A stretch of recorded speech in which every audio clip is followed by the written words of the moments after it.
வணக்கம், நான் டைரக்டர் ராஜேஷ் பேசுகிறேன். ரீசெண்டாக ஒரு ஆடியோ லான்ச் ஃபங்க்ஷனில் வந்து நான் பேசும்போது இந்த மாதிரி பால் டப்பா, அதாவது மக்காமிஷி பாட்டு இருந்தான் இல்லையா பிரதரில், அந்த பாட்டு கூட பெரிய ஹிட், ஆல்மோஸ்ட் 25 மில்லியன் வியூஸ் போயிருக்கு யூடியூப்பில். ஸோ அவர் வந்து பிரதர் படத்தோட ஆடியோ லான்ச்சுக்கு நான் இன்வைட் பண்ணப்போ வரல, நான் ஃபோன் பண்ணி கூட்டப்போ கூட அவர் வரல அப்படின்ற மாதிரிலாம் சும்மா ஃபன்னாக ஜாலியாக பேசியிருந்தேன். அது வந்து ஒரு சின்ன கான்ட்ரவர்சி ஆகிடுச்சு. ஸோ அது சம்மந்தமாக ஒரு சின்ன எக்ஸ்ப்ளனேஷன் கொடுக்கலாம்னு தோணுச்சு.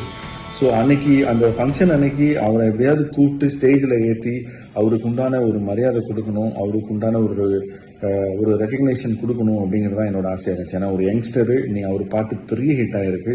ஸோ ஹாரி சாரோட ஒரு ஸ்க்ரீன் ஸ்பேஸ் கொடுக்கணும். ஏன்னா இன்னைக்கு லிரிக்ஸ் ரைட்டர்ஸு, சிங்கர்ஸ் எல்லாருமே அப்படி ஒரு மேடை கிடைக்கல அப்படின்னு எங்கிட்டு இருக்காங்க. ஸோ அது கொடுக்கணும் அப்படிங்கிறது தான் என்னோட மோட்டிவாக இருந்துச்சு. ஸோ அதனால எப்படியாவது ஒரு வரணும்னு நினச்சேன். அவர் வர முடியாத ஒரு சுச்சுவேஷன் இருந்துச்சு. ஏன்னா அன்னைக்கு வந்து யூடியூபர்ஸோட ஒரு லைவ் ஈவெண்ட் இருந்துச்சு அவருக்கு. ஸோ அவர் வரலன்னு சொல்லிட்டாரு. ஆனால் அன்னைக்கு காலையில் வந்தார் ஃபங்க்ஷனுக்கு, பிரதர் ஆடியோ லான்ச்சுக்கு வந்துட்டு எல்லாருக்கும் ஹாய் சொல்லிட்டு அவர் கிளம்பிட்டாரு. எனக்கு என்னன்னா ஒன்றும் புரியல, ஏன் இந்த மாதிரி ஸ்டேஜுக்கு வரல, அதுக்குள்ளே கிளம்பிட்டாரு. நான் விட்டேன். அப்புறம் ஃபங்க்ஷன் முடிஞ்சிருச்சு. ஸோ அதுக்கப்புறம் நேற்று இன்னொரு ஆடியோ லான்ச் ஈவெண்ட்டில் நான் பேசும்போது அதனால தான் அப்படிலாம் சொன்னேன்.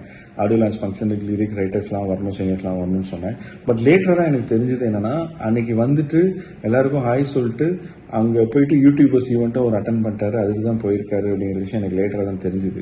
ஸோ அது இல்லாமல் இருந்திருந்தால் அவர் கண்டிப்பாக நம்ம ஃபங்க்ஷனுக்கு ஃபுல்லாக இருந்திருப்பாரு அப்படிங்கிற விஷயம் எனக்கு லேட்டராக தான் கன்வே பண்ணாங்க.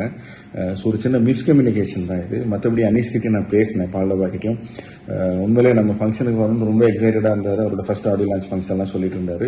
ஸோ ஒரு மிஸ்கம்யூனிகேஷன் தான் ப்ரோ. சும்மா ஜாலியாக ஃபன்னாக தான் நான் பேசினேன். நீங்கள் எதுவும் தப்பாக நினச்சிக்காதீங்க.